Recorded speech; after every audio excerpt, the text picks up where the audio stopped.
For this video module, I want to change gears a little bit. I want to think about how it is that the copyright industry talks to the public.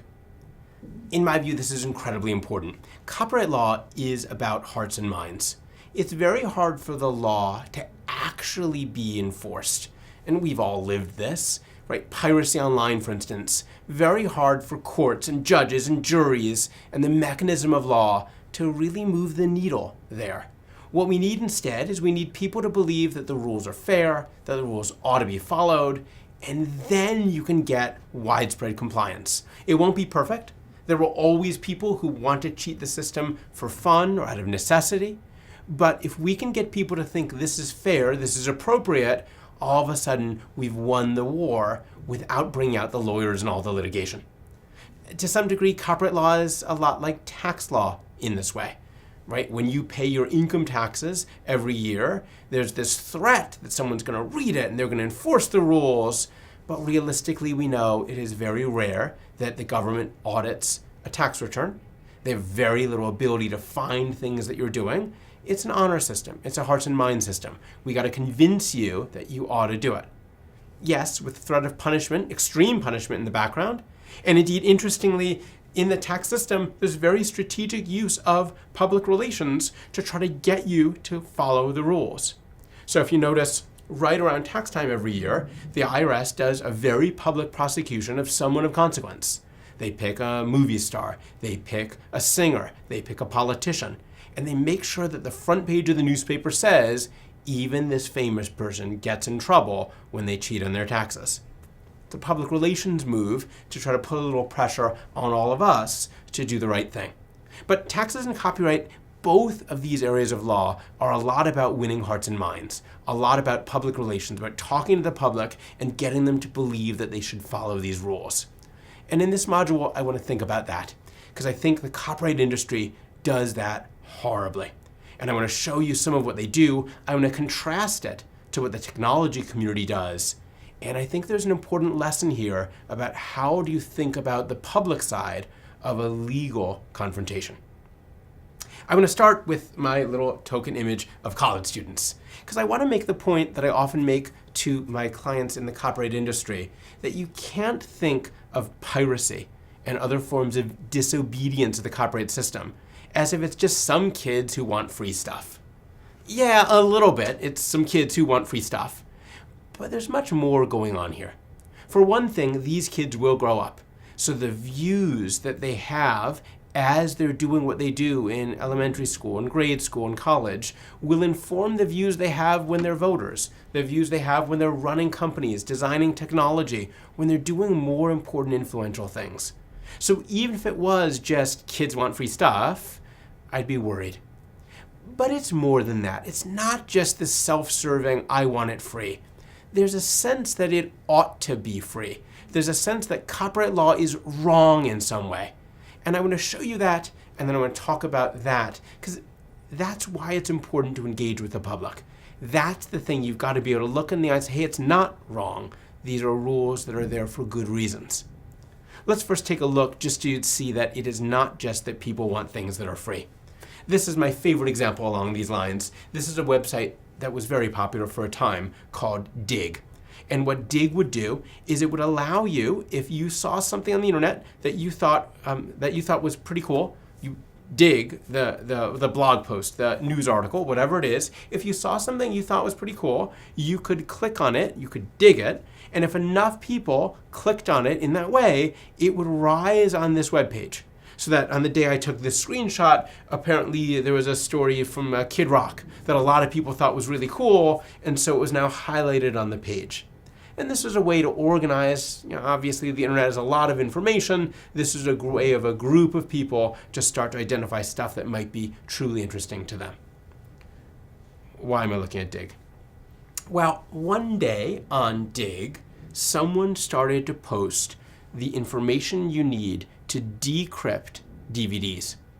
So when you buy a DVD, we'll look at the screen in a moment, but when you buy a DVD, it comes encrypted so that the video and the audio aren't there in an easy to read way. And then it turns out your DVD player knows how to decrypt and can take that mess and create the picture you want to see on your screen. This code is the key. It is the way you decrypt a DVD. And someone figured it out or got their hands on it and started to post it on the internet.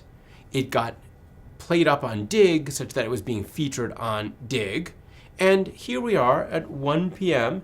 on Dig. You get a note from one of the folks who runs Dig saying what was going on. And here's the note. Hey all, I just wanted to explain what some of you have been noticing around some stories that have been submitted to Dig on the HD DVD encryption key being hacked. This has all come up in the past 24 hours, mostly connected to the hack that's been circulating online, having been posted to Dig, as well as numerous other popular news and information websites. We've been notified by the owners of this intellectual property that they believe the posting of the encryption key infringes their rights. In order to respect these rights and to comply with the law, we've removed postings of the key that have been brought to our attention. Whether you agree or disagree with the policies of the intellectual property holders and consortiums, in order for Dig to survive, it must abide by the law. Dig's terms of use and the terms of use of most popular sites are required by law to include policies against the infringement of intellectual property. This helps protect Dig from claims of infringement and being shut down due to the posting of infringing material by others. Our goal is always to maintain a purely democratic system for the submission and sharing of information, and we want Dig to continue to be a great resource for finding the best content. However, in order for that to happen, we all need to work together to protect Dig from exposure to lawsuits that could very quickly shut us down. Thank you for understanding. A very nice response, right? This is the response that sounds in tone and style what you might hope for. This thing went up. It was a way to break through the encryption to get access to this copyrighted content. And Dig says, hey, we were notified about it. We're taking it down. We play by the rules. That's 1 p.m. This is 9 p.m. posted by one of the founders of Dig. There's a subtle hint of what position he's going to take because there's the code in the header of his message. Here's what he says. Today was an insane day, and as the founder of Dig, I just wanted to post my thoughts. In building and shaping the site, I've always tried to stay as hands-on as possible. We've always given site moderation power to the community. Occasionally, we step in to remove stories that violate our terms of use. For example, linking to pornography, illegal downloads, racial hate sites, and the like. So today was a difficult day for us. We had to decide whether to remove stories containing a single code based in a cease and desist declaration. We had to make a call, and in our desire to avoid a scenario where Dig would be interrupted or shut down, we decided to comply and remove the stories with the code. But now, after seeing hundreds of stories and reading thousands of comments, you've made it clear. You'd rather see Dig go down fighting than bow down to a bigger company. We hear you, and effective immediately, we won't delete stories or comments containing the code, and we'll deal with whatever the consequences might be. And again, I point this out because this is one of dozens of examples where it's not about getting free stuff, right? People didn't react so strongly to Dig that Dig in turn risks the entire business on this day, on this fight. People didn't react because they wanted the code to steal a bunch of movies, right? That isn't what's being reflected here. They thought it was wrong. They thought it was wrong to have this taken down. They thought it was wrong to support the intellectual property holders and consortiums. There was something bigger going on here. And note, by the way, this wasn't about piracy at all, it turns out. If you want to pirate a DVD, you don't need this code.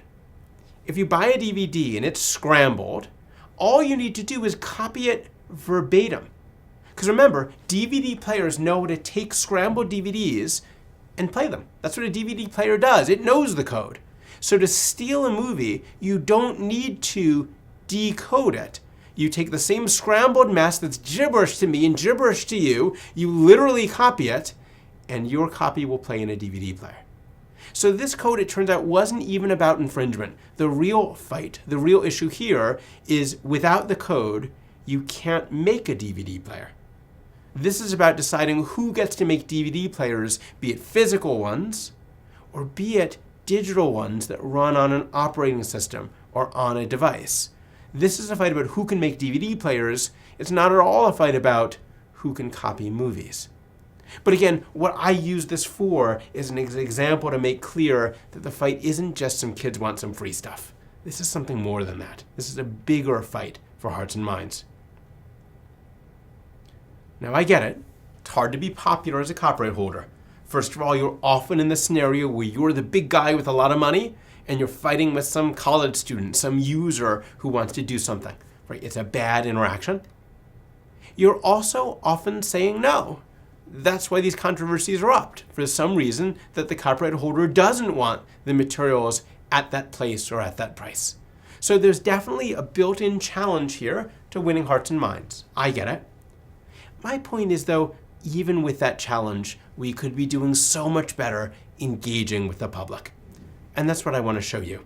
And indeed, I originally created this deck to show it to these companies, going into the various motion picture studios and showing them what they sound like. Here's the first example.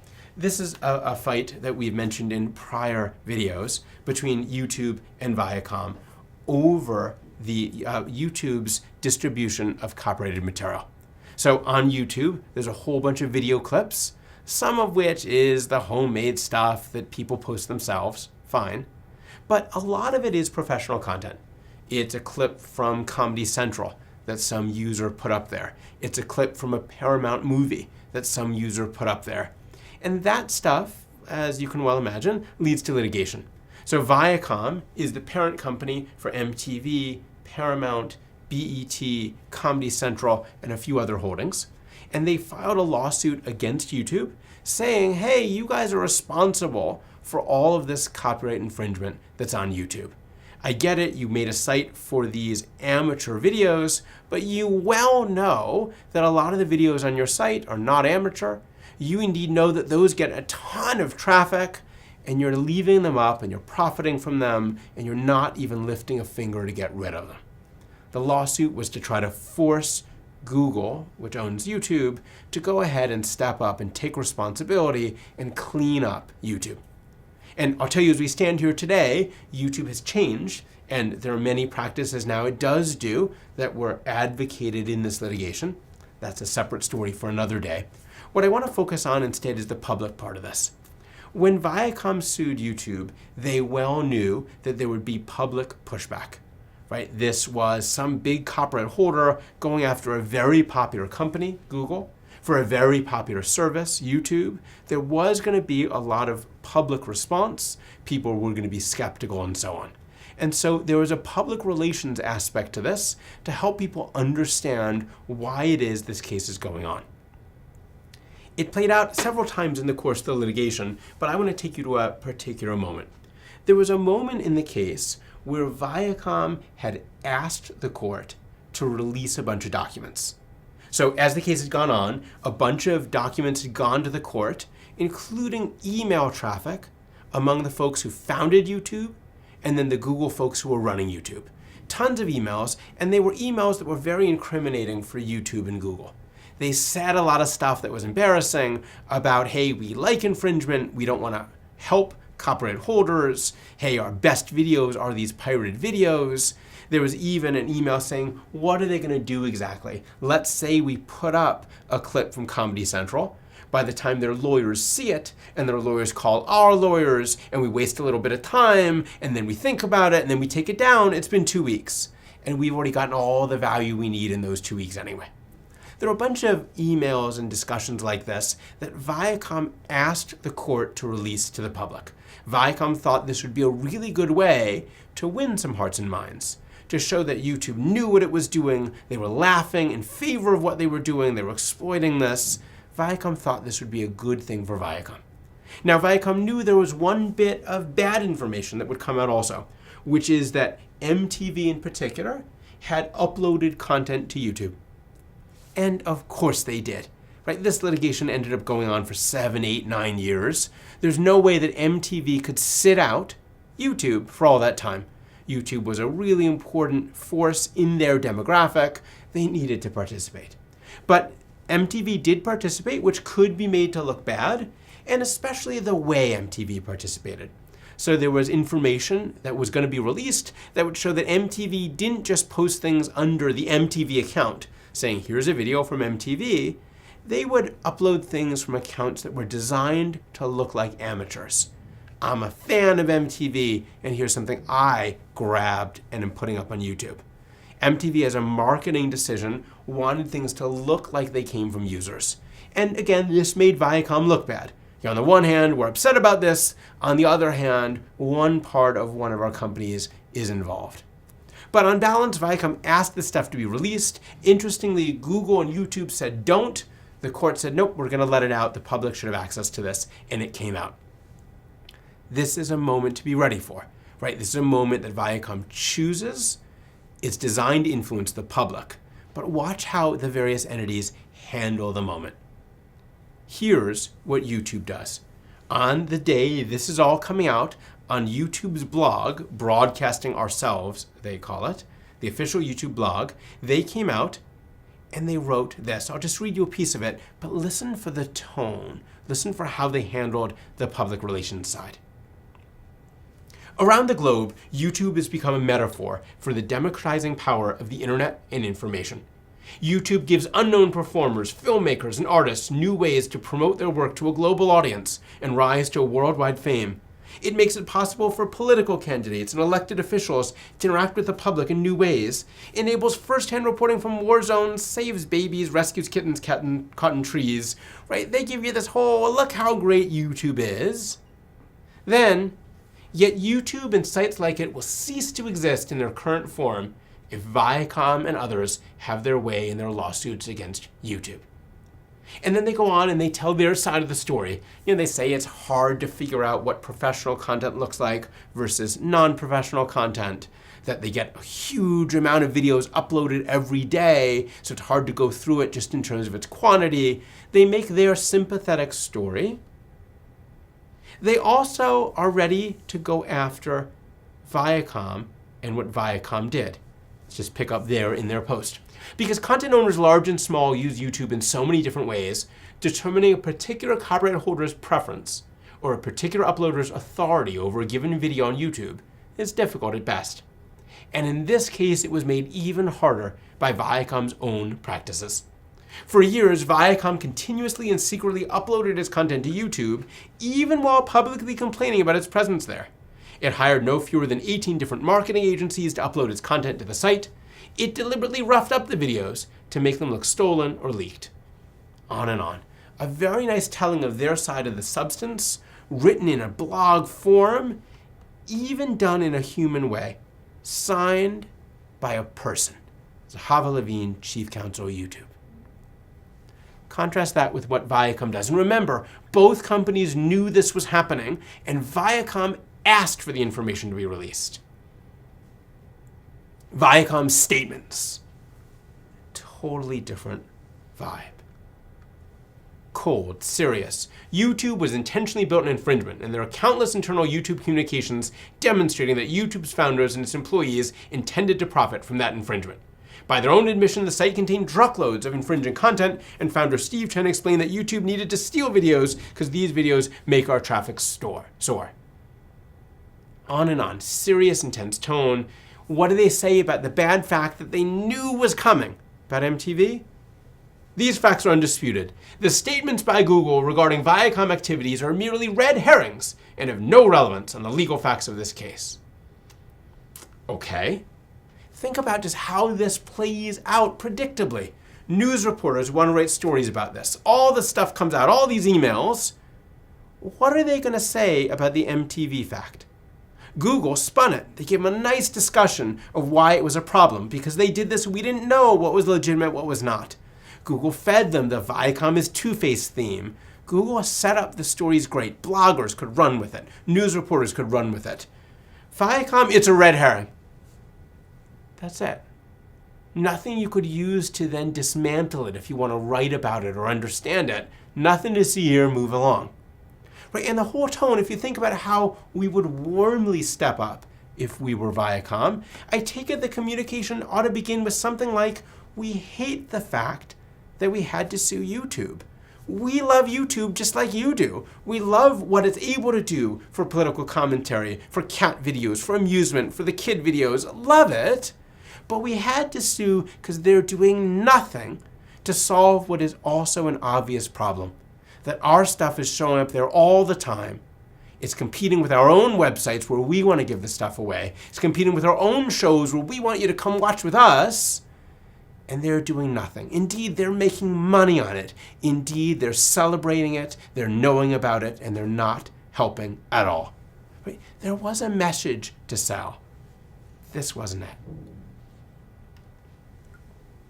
There's more. And again, what I want to show you is how bad the messaging is, because we've got to be sensitive to it. If you're in any of these businesses, on the tech side, on the content side, you've got to think about talking to the public. This is Hearts and Minds law. Here's an example. The RIAA is the Recording Industry Association of America. You know them because they did a very high-profile set of litigations where they started to sue college students. They had run a bunch of cases where they were trying to deal with piracy by stopping the providers of things like Grokster and Napster and these various online services that helped you get illegal music. They had sued those places, they had won some cases, but piracy was still rampant. And so the recording industry decided they would go after the actual college students who are doing the uploading and the downloading. They'd take a handful of cases. The original wave was 544 cases, give or take. And they'd identify people who are particularly culpable, done a lot of uploading, a lot of downloading, and they'd sue them. What you were doing is infringement.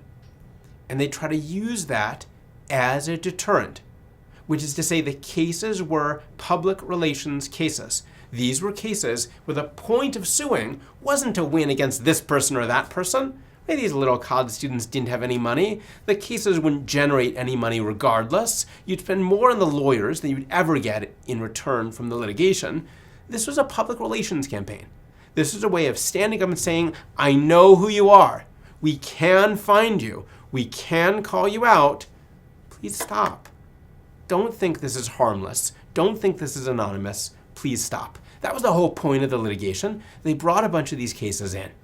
And again, knowing that this is public relations, this is not lawsuit for the purpose of lawsuit. This is lawsuit as a public relations tool to discourage people from piracy. Look at how it plays out. One of the most high-profile cases involved this guy, Joel Tenenbaum. Somehow he convinced a professor at Harvard Law School and a bunch of Harvard Law students to volunteer to be his lawyers, and he decided to litigate this all the way. So he got communication from the music industry saying, we know you're doing uploading and downloading, please stop. He continued. He got a communication saying, hey, we absolutely know it's you, here's our evidence, you've got to stop right now, pay $500 and stop, promise you won't do it anymore and we'll be done. He kept going, he continued. He turned down offers, he turned down warnings, he kept going, and then he decided he'd litigate all the way. He'd go to a jury, he'd litigate all the way.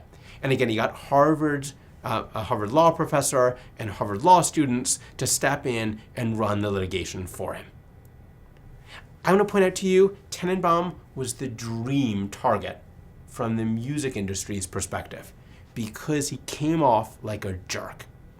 All these things came out that he was warned, and he not only didn't respond in the way of saying, hey, I'm sorry, I'll stop. He not only didn't pay any of the low-digit offers that were given to him, he continued to upload and download. Even after he knew that the lawyers were on to him, he still did it.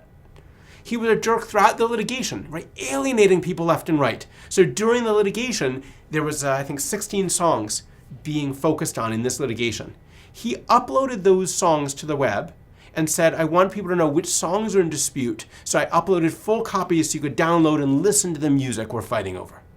Right? Clearly illegal to do, clearly making an extra offensive move toward the legal system. And the music industry rubbing their noses in it. Look, I'm uploading these songs.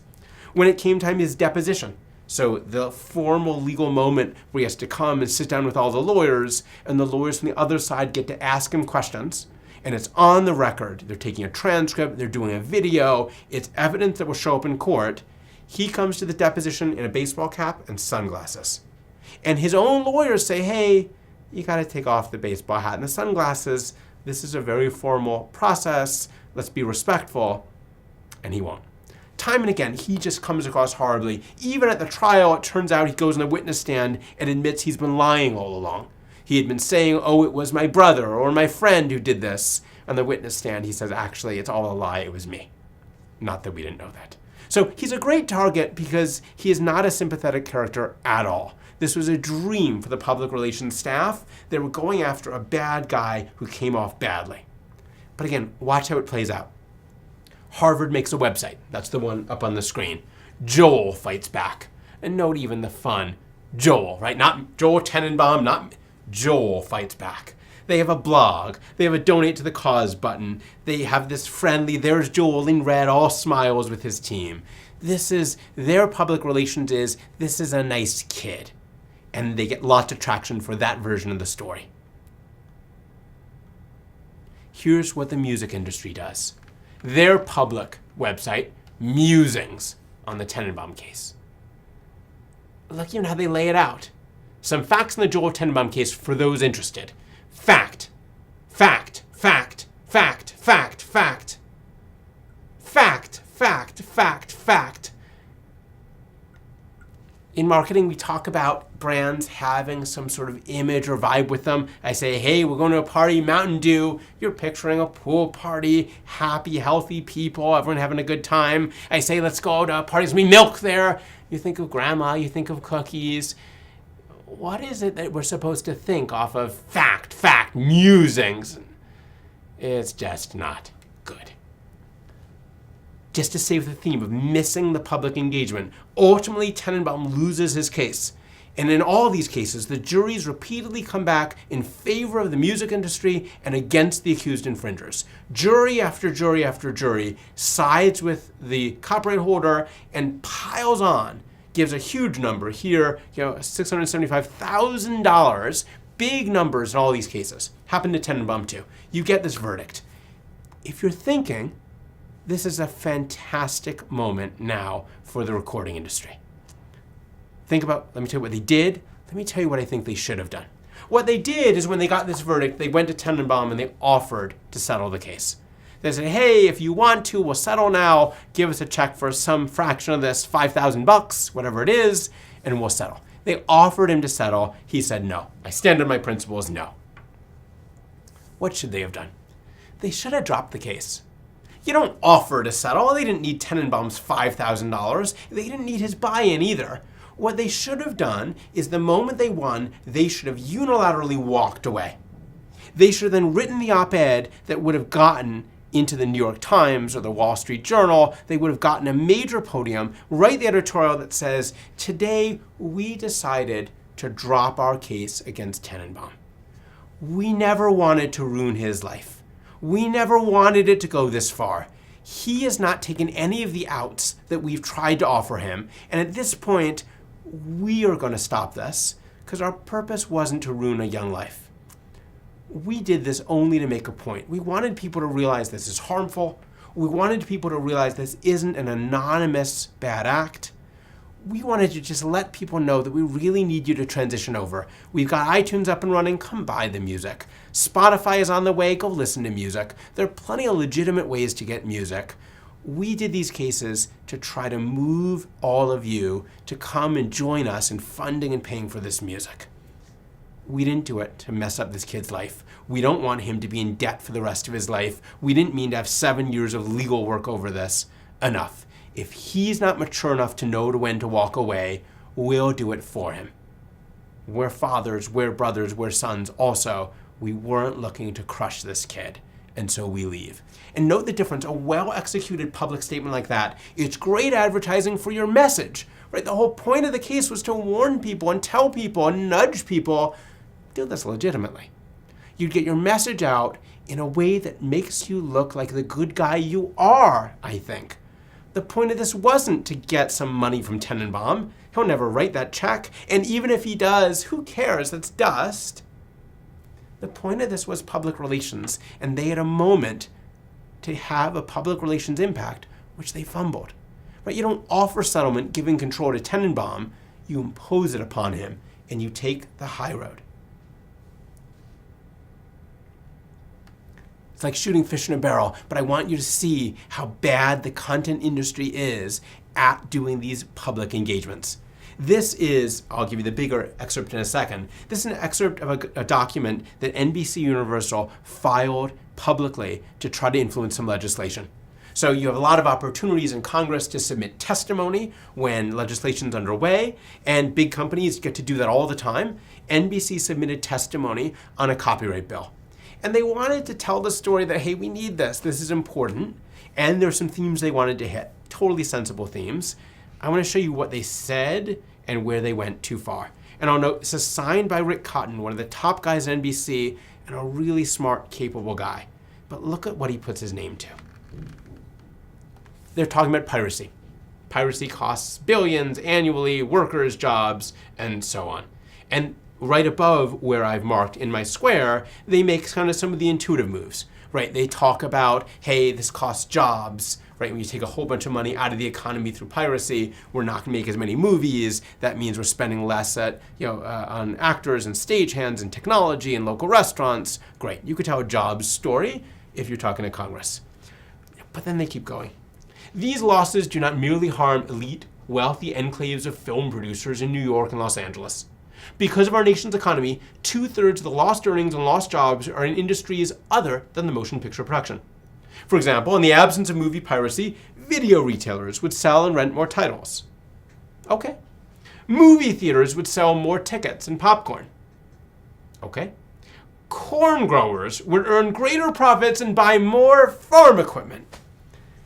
And you're just, really? You think you're gonna not have convinced someone by pointing out how much money is lost due to piracy. And you still wouldn't have gotten them when you talk about the jobs lost in the motion picture industry and obviously related jobs like video rental. But you think, man, once I point out that popcorn comes from corn growers, so we're hurting, really?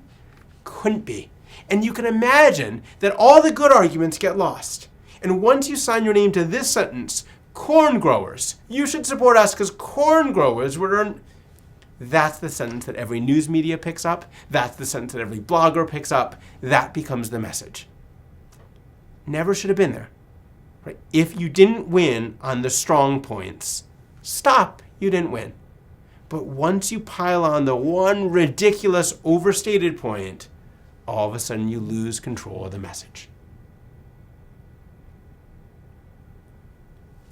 I want to show you the other side, because as bad as the content industry is at dealing with the public conversation, the technology community is breathtaking. I'll talk directly about the slide in a minute. Let me give you a moment of context. There was a moment in time when two bills were pending in Congress and looked like they were about to sign. They were called SOPA and PIPA. The details aren't important for our conversation. They were copyright bills, and they were going to change the rules about when a website could be held liable for its content. So if you ran a website that had a bunch of illegal material on it, this would change the rules about what we could do to shut down the website and hold you accountable. As the bills were about to pass, the folks at Wikipedia and the folks at Google decided they thought this was dangerous to them. They thought these rules might be too sweeping, too imperfect, and it could be that the Google search engine would fall under these rules. Or it could be that Wikipedia could fall under these rules, and they say, we don't want to take that risk. We get a lot of content from our users, right? Wikipedia entries are written by users. Google searches the internet, picking up all sorts of stuff from users. We don't want it. And so they went public. Wikipedia takes a day and goes dark. On this day, if you had gone to Wikipedia, this is the screen you get. Imagine a world without free knowledge. For over a decade, we've spent millions of hours building the largest encyclopedia in human history. Right now, the US Congress is considering legislation that could fatally damage the free and open internet. For 24 hours to raise awareness, we are blacking out Wikipedia. Talk about getting attention. And then they give you the links if you want to click or do to go ahead and get word to Congress. Google, same day, that's the Google splash page. The bottom, tell Congress, please don't censor the web. If you click, they give you a little bit of their version of events and links to contact Congress. I'm not saying this is playing fair. Indeed, when I saw them do this, my reaction was, wow, can you imagine NBC doing this? Can you imagine turning on your NBC Nightly News one night and the screen's black and your Tom Brokaw is there telling you NBC is not running the news tonight because we're upset about a new law Congress is considering?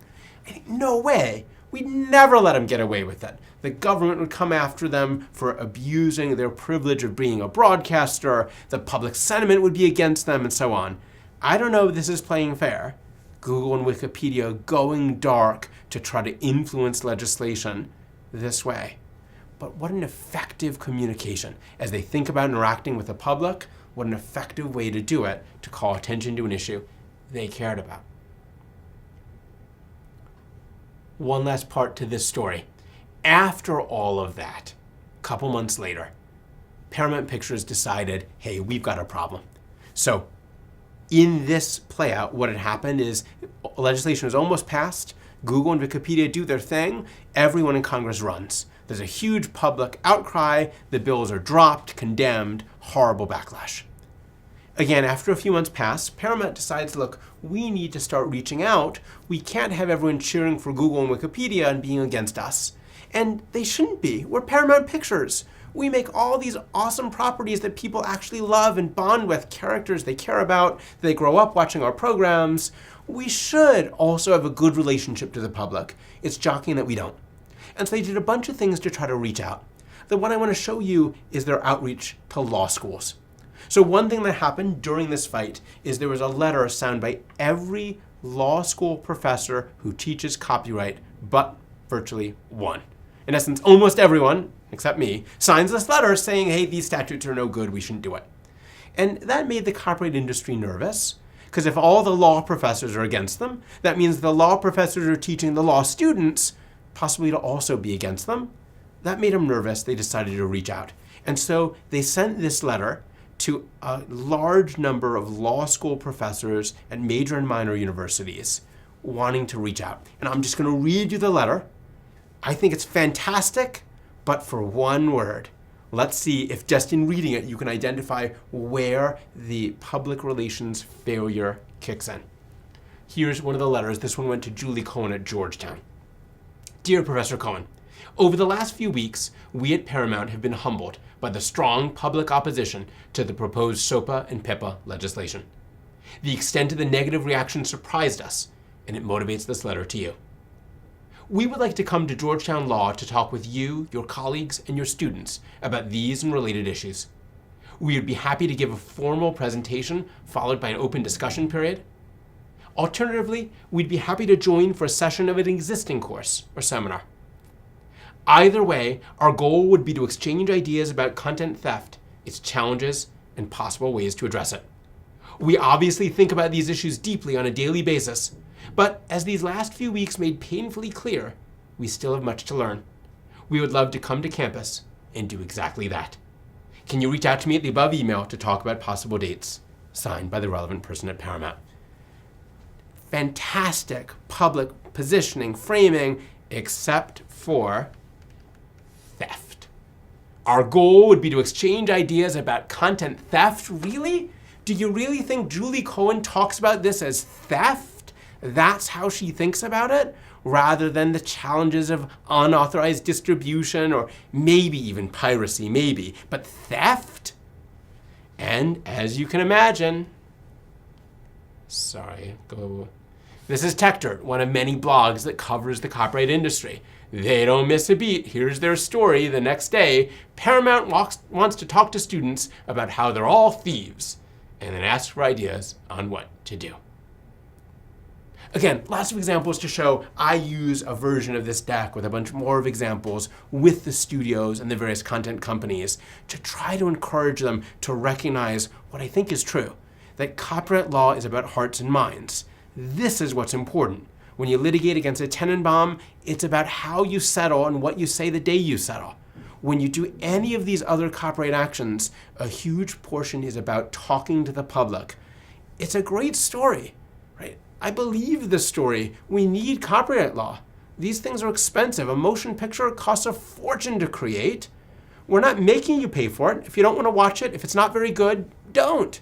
But if you agree that you want to watch it, to say you ought to pay, you ought to chip in, you ought not steal it, these are very reasonable moves to make. They need to be phrased really carefully and really well to the public. And that is kind of the message of this module.